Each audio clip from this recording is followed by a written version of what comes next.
Dr. Gary Freed, thank you so much for coming to the GOMA Pediatric Seminar. We really appreciate you speaking about, you called it ABZZs of sleep, and gave us a lot of information.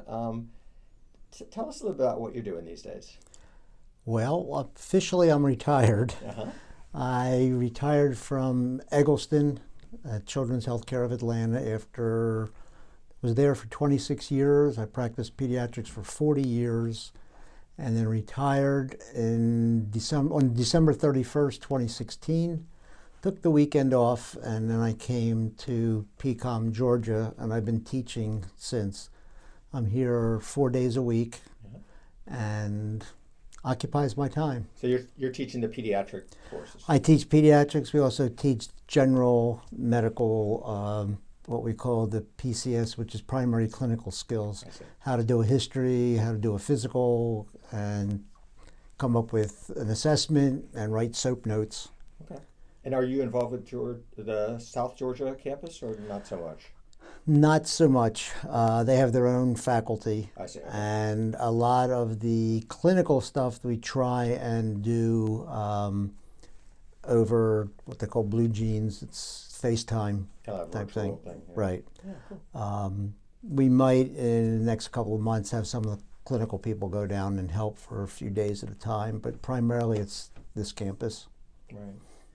So we talked a lot about parasomnias, narcolepsy, all that stuff. And I guess, first of all, I wanted to ask about, let's say narcolepsy.